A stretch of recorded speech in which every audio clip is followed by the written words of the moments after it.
A las 6:30 horas del tiempo local, un convoy de reabastecimiento ruso avanzaba a toda velocidad por el último tramo de carretera antes de cruzar el puente pontón del estrecho de Chongar, en la región de Kirán.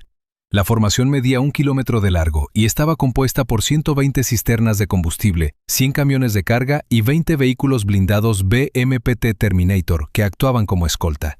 El convoy transportaba 2.400 toneladas de combustible y 1.000 toneladas de carga destinadas a abastecer el frente de Crimea, que los ataques continuos habían dejado al límite. Tras una serie de ataques contra puentes ferroviarios y de carretera, estos puentes pontones temporales se habían convertido en la última ruta de suministro con la que Rusia aún podía contar.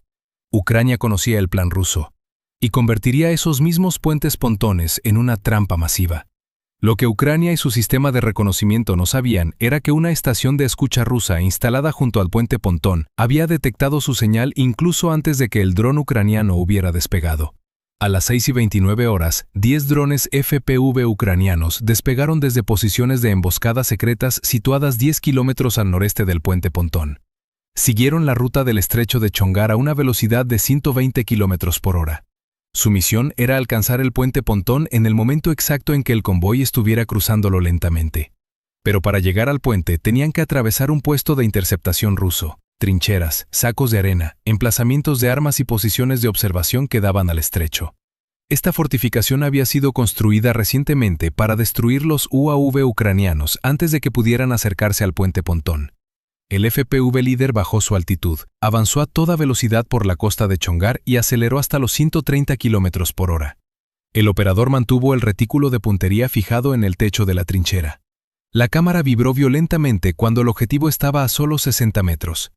Luego la pantalla se puso blanca. La explosión destrozó la fortificación, lanzando tierra, madera y metal al aire. Una pequeña brecha apareció inmediatamente en la línea defensiva costera. 3 FPV más siguieron uno tras otro en picado. El segundo impactó en la trinchera junto a la costa. El tercero destruyó un emplazamiento de armas en el momento en que su cañón comenzaba a girar. El último atravesó el humo y explotó en la posición de observación cercana a la vía de acceso al puente pontón. El humo negro se extendió por la costa de Chongar, bloqueando la visión de los soldados rusos. Ese era exactamente el momento que Ucrania había estado esperando. Los 6 FPV restantes aceleraron a través de la brecha. Detrás de ellos, una gran silueta oscura comenzó a elevarse del suelo. Era el UAV ucraniano Vampiro Baba Yaga. Este dron fue modificado a partir de un UAV agrícola. El Vampiro es un hexacóptero de 6 rotores equipado con una cámara infrarroja y sensores térmicos. La versión que volaba hacia el puente pontón podía transportar una carga explosiva de hasta 80 kilogramos dentro de un radio de 30 kilómetros. En pocas palabras, era un tractor volador al que le habían sustituido el depósito de pesticidas por una bomba con potencia suficiente para desgarrar el puente pontón. La carga explosiva estaba suspendida bajo el fuselaje mediante cables. Cada vez que el Vampiro cambiaba de dirección, la carga de 80 kilogramos oscilaba como un enorme péndulo, desestabilizando al UAV completo. Una maniobra demasiado brusca podía hacer que perdiera el control. Por delante se extendía un terreno lleno de cráteres de bombas, carreteras ennegrecidas y restos metálicos retorcidos. El puente principal de Chongar permanecía inmóvil, con sus vanos dañados, lo que había obligado a Rusia a construir un puente pontón junto a él para mantener la última ruta de suministro a Crimea. El Vampiro tenía que cruzar toda esa zona abierta, sin edificios, sin líneas de árboles, solo agua, terreno pelado y posiciones de defensa antiaérea rusas que detectaban un gran objetivo aproximándose. Pero el Baba Yaga no volaba solo. 6 FPV se desplegaron por delante y a ambos lados, formando una pantalla de escolta móvil. Buscaban emplazamientos de armas, mantenían a los soldados rusos bajo presión y atacaban cualquier posición que intentara apuntar al pesado UAV en el centro de la formación. El Vampiro continuó avanzando hacia el puente pontón. Sus 6 motores rugían para mantenerlo estable, mientras la carga explosiva seguía oscilando violentamente bajo él.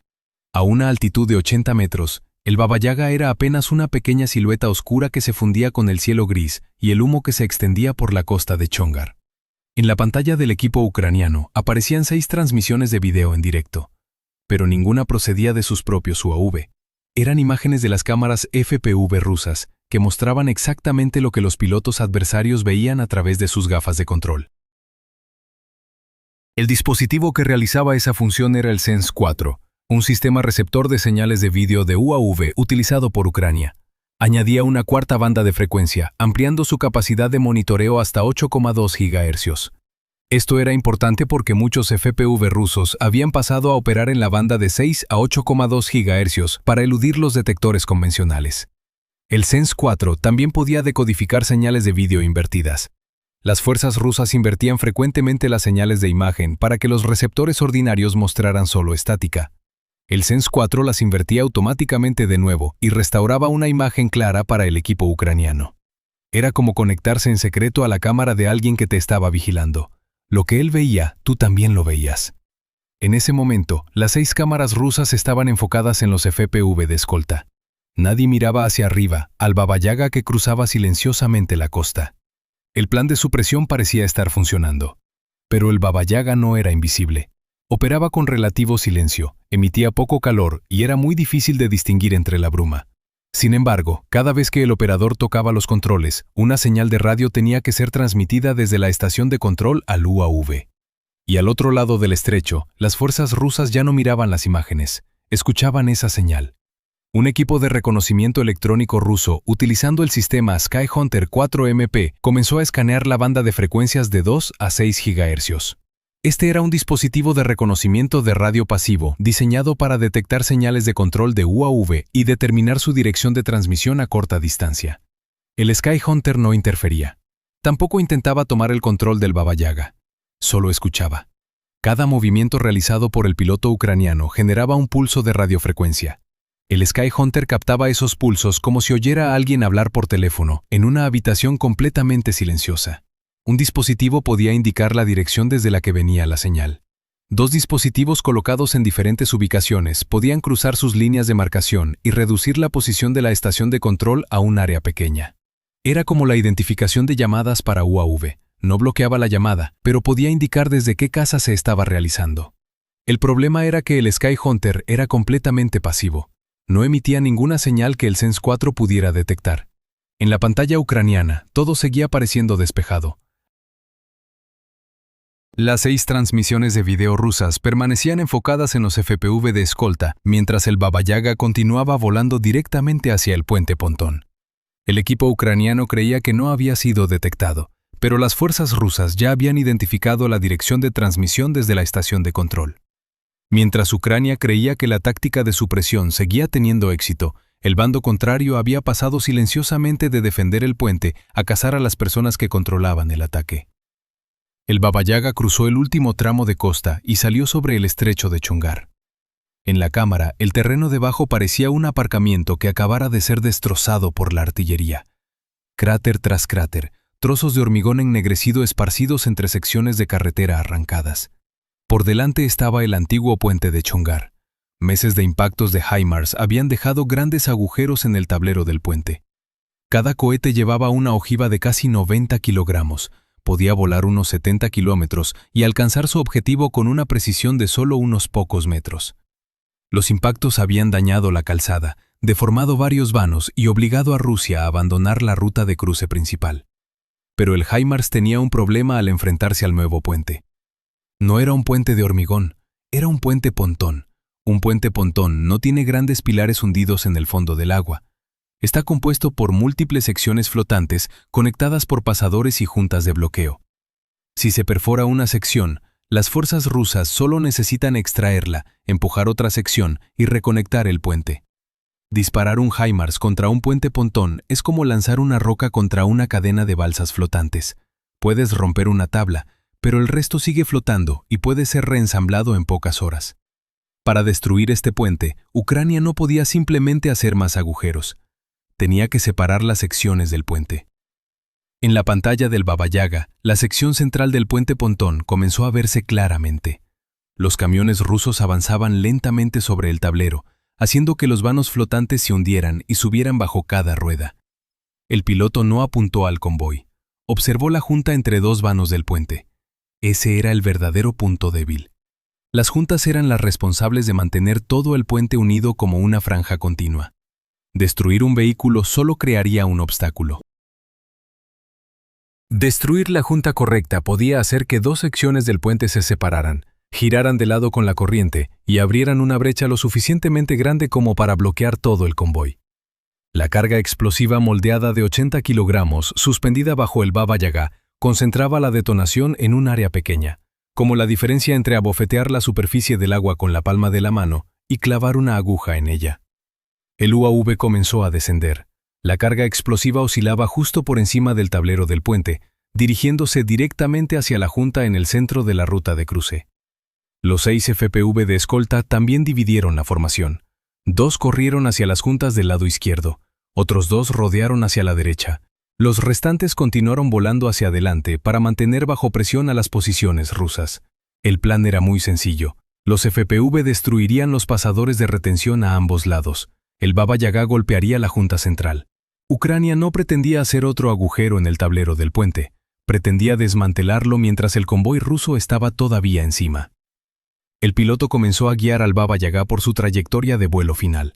Cuando estaba a solo 2 kilómetros del puente Pontón, al otro lado, 2 dispositivos Sky Hunter rusos habían detectado la misma señal de radiofrecuencia y cruzado sus líneas de marcación en un búnker situado a 4 kilómetros del puente.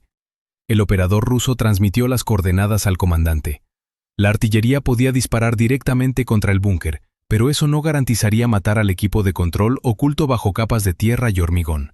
Un proyectil convencional podía sacudir la fortificación, pero no podía garantizar que las personas del interior salieran.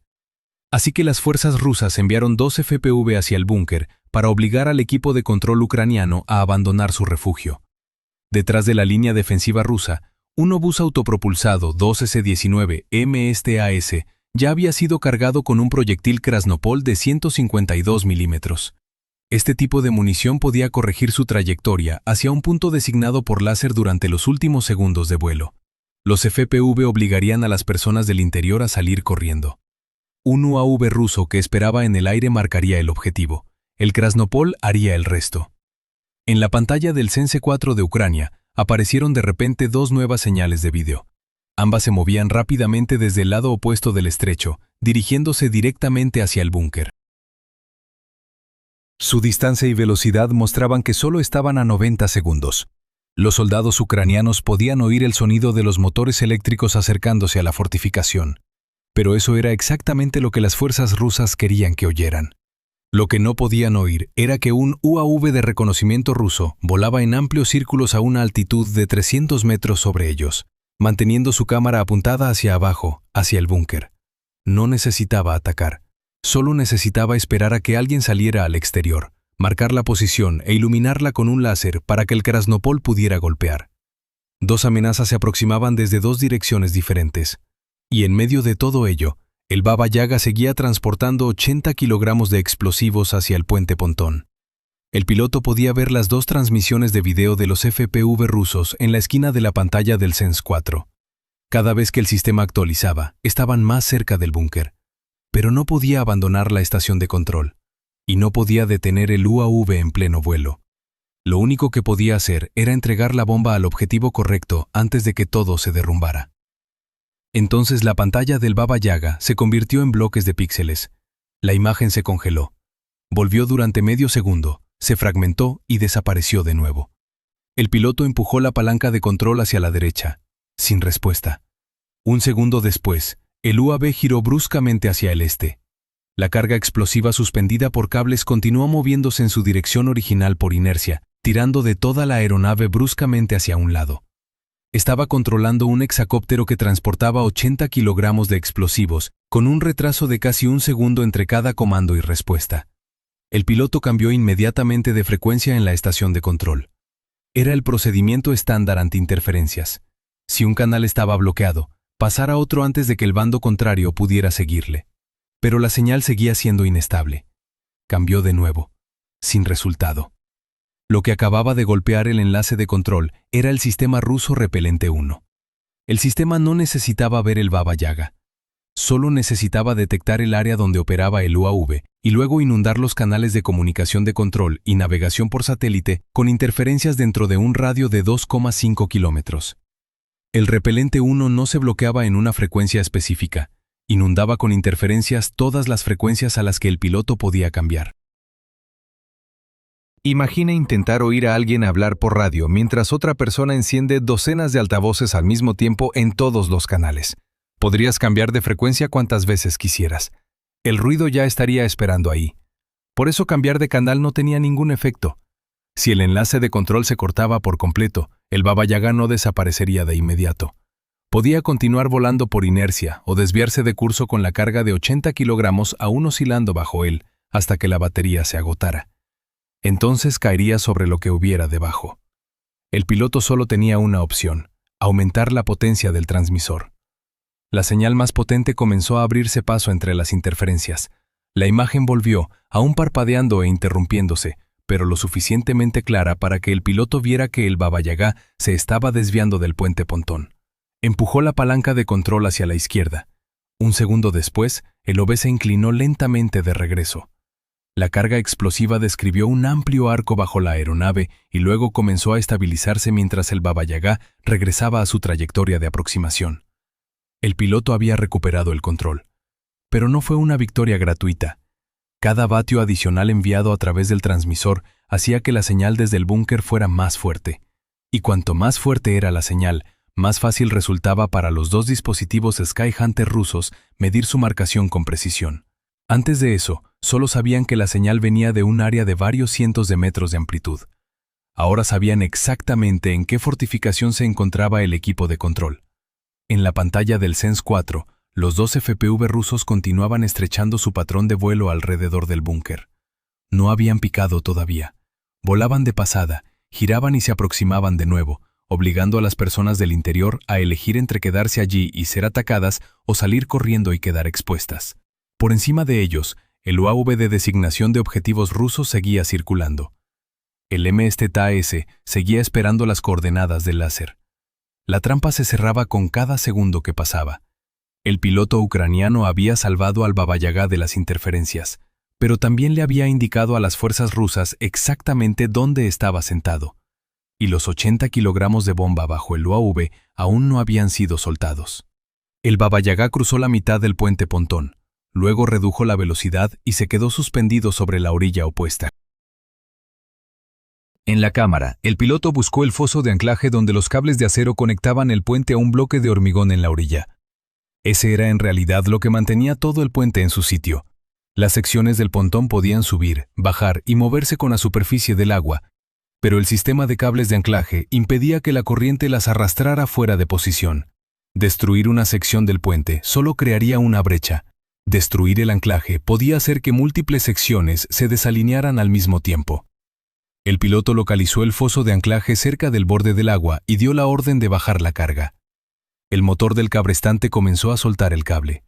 La carga explosiva de 80 kilogramos descendió lentamente bajo el UAV, de forma gradual y oscilando violentamente por la brisa del mar.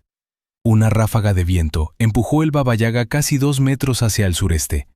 El piloto corrigió inmediatamente su posición, pero la señal de respuesta llegó retrasada. Cuando el UAV regresó a su posición, la bomba seguía oscilando en la dirección anterior. La carga explosiva fue descendiendo gradualmente al interior del foso de anclaje, justo junto a los cables de acero tensos. El piloto solo necesitaba mantener el UAV estable unos pocos segundos más. Entonces aparecieron destellos en la esquina de la pantalla. Una ametralladora pesada. Los trazadores cruzaron el encuadre desde una fortificación atrincherada, con sacos de arena a unos 400 metros. La primera ráfaga pasó baja. La segunda se acercó al cuerpo del Baba Yaga. Era una ametralladora de 12,7 milímetros KPV, capaz de disparar 600 proyectiles por minuto. A esa distancia, una sola bala era suficiente para desgarrar la fibra de carbono, el plástico y los componentes electrónicos expuestos. Era como lanzar canicas de acero contra una araña de luces colgada en el cielo, excepto que esta araña transportaba 80 kilogramos de explosivos. El piloto no podía evadir. Inclinar el UAV o acelerar podía arrancar la bomba del foso de anclaje, engancharla en la estructura del puente o hacerla chocar contra el hormigón. Solo tenía dos opciones: seguir suspendido bajo el fuego o abortar la misión. La tercera ráfaga rozó uno de los rotores. El piloto llamó inmediatamente a la escolta. Un FPV ucraniano se separó de la formación, bajó su altitud y voló directamente hacia la fortificación. El artillero ruso apenas tuvo tiempo de agacharse antes de que el UAV golpeara la pared de sacos de arena. La explosión destrozó el frente de la fortificación. Tierra, madera y fragmentos de metal salieron despedidos al aire. La ametralladora desapareció en el humo negro. El fuego se detuvo de inmediato, pero el FPV tampoco regresó. Los 5 restantes continuaron desplegándose alrededor del Baba Yaga. Cada vez que aparecía una nueva posición de tiro, Ucrania tenía que sacrificar otro UAV de escolta para destruirla. Las fuerzas rusas iban reconociendo gradualmente ese patrón. La artillería ucraniana llevaba 8 minutos disparando contra trincheras previamente identificadas. Los emplazamientos de armas expuestos y las posiciones de observación quedaron completamente cubiertos de tierra y humo. Pero la artillería solo podía golpear objetivos que ya habían sido detectados. Las fortificaciones ocultas permanecían intactas. Una segunda ametralladora abrió de repente el fuego desde un búnker camuflado a unos 300 metros al sur. Su techo estaba cubierto de tierra, hierba seca y redes de camuflaje que lo hacían fundirse casi completamente con la costa. Los nuevos trazadores siguieron cortando a través de la pantalla. El piloto aún tenía que mantener el Baba Yaga inmóvil mientras la carga explosiva estaba a solo unos metros del anclaje de hormigón. El Baba Yaga había llegado a la posición correcta, pero la parte más difícil ya no era alcanzar el puente, era sobrevivir el tiempo suficiente para colocar la bomba.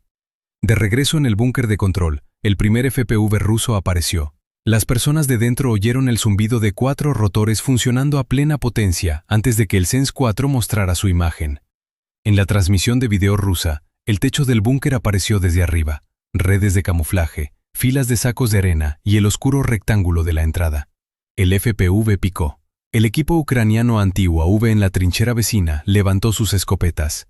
Una ráfaga de perdigones destrozó 2 rotores, haciendo que el FPV cayera y se estrellara a unos 3 metros de la pared. La explosión arrojó tierra y escombros sobre las redes. El búnker seguía en pie. El segundo FPV no se aproximó desde la misma dirección.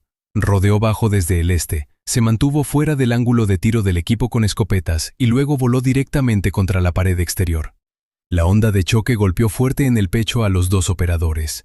El polvo cayó del techo del búnker. El dispositivo Sense 4 se cayó de su soporte y quedó en el suelo. La pantalla se oscureció. Luego se recuperó.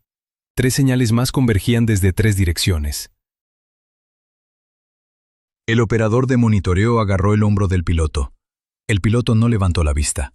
En la pantalla principal, el Baba Yaga seguía suspendido sobre el foso de anclaje. La carga explosiva de 80 kilogramos colgaba debajo, a solo unos metros del bloque de hormigón, sin terminar de bajar, sin activar aún. Y los FPV rusos estaban a solo unos 40 segundos del búnker. Si se quedaban, la fortificación podía convertirse en un ataúd de tierra. Si salían corriendo al exterior, el UAV de reconocimiento que circulaba a 500 metros de altitud los vería. El piloto puso el Baba Yaga en modo de estabilización automática. El UAV intentaría mantener su altitud y posición utilizando los últimos datos que había recibido. Pero la bomba seguía colgando del cable. Una ráfaga de viento suficientemente fuerte podía sacarla del foso de anclaje antes de que el proceso de bajada se completara. Soltó la palanca de control. Ambos hombres agarraron el equipo necesario y corrieron hacia la trinchera de comunicación detrás de ellos. El búnker de respaldo estaba a unos 40 metros. Pero la sección final había colapsado tras un ataque de artillería anterior. Los últimos 10 metros estaban completamente expuestos. Empezaron a correr. Detrás de la línea defensiva rusa, el 2S-19 MSTAS había recibido las coordenadas. El proyectil Krasnopol de 152 milímetros salió del cañón, siguió una trayectoria alta y luego comenzó a corregir hacia el punto designado por el UAV en el aire. Los 2 ucranianos acababan de cruzar la sección colapsada de la trinchera, cuando un profundo silbido sonó sobre ellos. No sonaba como un FPV volando en horizontal. Ese sonido venía de arriba hacia abajo. El operador de monitoreo empujó al piloto hacia la entrada del búnker de respaldo. 2 segundos después, el Krasnopol golpeó la antigua posición de control. La explosión abrió el techo del búnker, destrozó los sacos de arena y forzó la onda de choque a lo largo de la trinchera como un puñetazo masivo. Tierra y rocas cayeron sobre la entrada del búnker de respaldo. Ambos hombres se aplastaron contra el suelo. Les zumbaban los oídos. El polvo les cubría la cara y se les metía entre los dientes, pero seguían vivos. A 40 metros de distancia, El búnker de control se había convertido en un cráter profundo. Las fuerzas rusas habían destruido la fuente de la señal, pero llegaron unos segundos tarde. Antes de que el piloto soltara la palanca de control, la última orden de bajada de la carga útil ya había sido transmitida.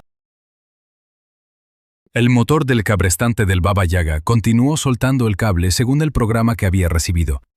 La carga explosiva de 80 kilogramos descendió el metro final. Tocó el fondo del foso de anclaje y quedó junto al bloque de hormigón y los cables de acero que sujetaban el puente pontón a la orilla.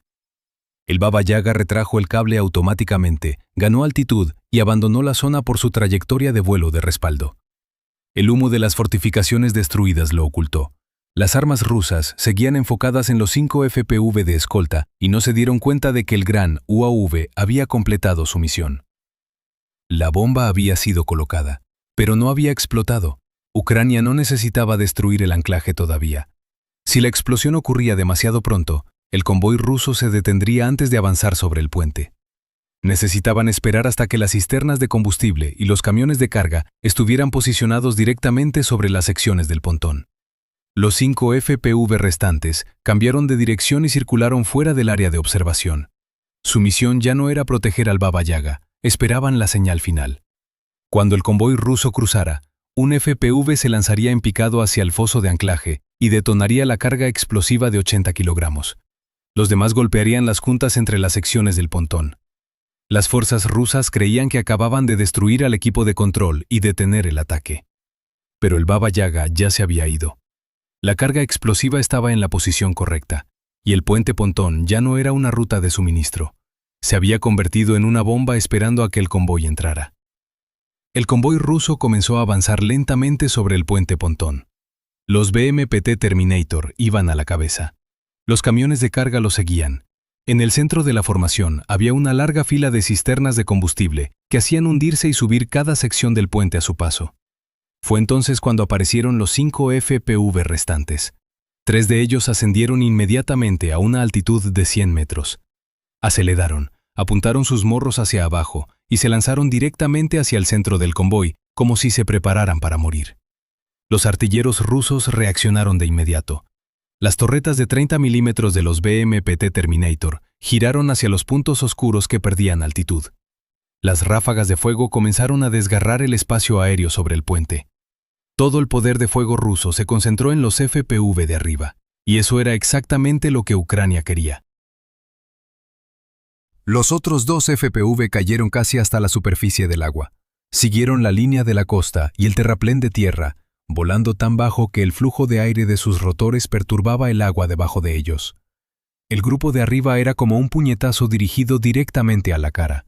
El grupo de abajo era la hoja que se deslizaba al flanco del enemigo.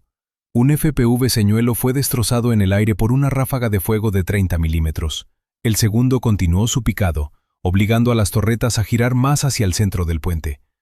El restante rodeó hacia el oeste, atrayendo más fuego lejos de la entrada al puente pontón. Debajo de ellos, los 2 FPV habían llegado al anclaje. En la cámara del dron líder, el foso de anclaje apareció entre la tierra, los escombros y el humo. La carga explosiva de 80 kilogramos previamente colocada por el Baba Yaga seguía junto al bloque de hormigón, directamente al lado del cable de acero que sujetaba el puente pontón a la orilla. Las fuerzas rusas habían detectado la señal de control, habían destruido el búnker, pero no habían visto lo que el Baba Yaga había dejado atrás. El FPV descendió unos metros más, mantuvo el retículo de puntería sobre el centro del foso de anclaje y se lanzó en picado hacia abajo. La pantalla se puso blanca. La explosión destrozó el bloque de hormigón y cortó los cables de acero. Un cable se soltó de su punto de anclaje. El siguiente se rompió de inmediato. El extremo del puente pontón perdió instantáneamente su punto de sujeción. La corriente comenzó a empujar la primera sección alejándola de la orilla. A medida que una sección del puente giraba de lado, las secciones conectadas detrás de ella fueron arrastradas como una cadena de balsas flotantes que acababan de perder su último amarre. Un camión se desalineó, golpeó el guardarraíl y quedó atravesado en el centro de una sección del pontón. La cisterna detrás de él frenó bruscamente. Los vehículos más atrás siguieron avanzando apilándose porque ya no había espacio para detenerse. El segundo FPV aceleró. Voló justo por encima del tablero del puente, pasó por el hueco entre dos camiones y golpeó el lateral de una cisterna de combustible en el centro del convoy. La explosión desgarró el casco metálico. El combustible salió en una densa niebla antes de incendiarse. Una bola de fuego se expandió por el puente, engullendo la cisterna y cubriendo los vehículos atrapados a su alrededor. El último FPV señuelo vio las llamas. Cambió inmediatamente de dirección, se apartó del grupo de arriba y se lanzó en picado hacia otra cisterna a varias decenas de metros. La explosión perforó el depósito e introdujo una fuente de ignición en el vapor de combustible del interior. La presión se acumuló durante varios segundos. Luego la segunda cisterna explotó. La onda de choque barrió el tablero del puente. Los camiones quedaron desalineados. Las puertas de los vehículos salieron despedidas. Los depósitos cercanos cedieron bajo la presión mientras el combustible comenzaba a derramarse sobre las secciones del pontón que se iban separando entre sí. El fuego se extendió gradualmente de un vehículo al siguiente. No todas las cisternas explotaron de inmediato, pero el calor de las primeras explosiones aumentó rápidamente la presión en el interior de los depósitos vecinos. El vapor de combustible continuó acumulándose alrededor del convoy. Los vehículos en la parte delantera no podían dar la vuelta, los de atrás no podían avanzar. Los BMPT Terminator quedaron atrapados entre los camiones y las cisternas de combustible, mientras las secciones del pontón debajo de ellos continuaban girando fuera de alineación a medida que la corriente las alejaba de la orilla. Ucrania no necesitaba destruir cada vehículo, solo necesitaba golpear el anclaje correcto. Después de eso, la corriente, el peso del convoy y miles de toneladas de combustible completarían el resto. Las fuerzas rusas habían detectado al equipo de control. Habían destruido el búnker, pero llegaron unos pocos segundos más tarde que la trampa.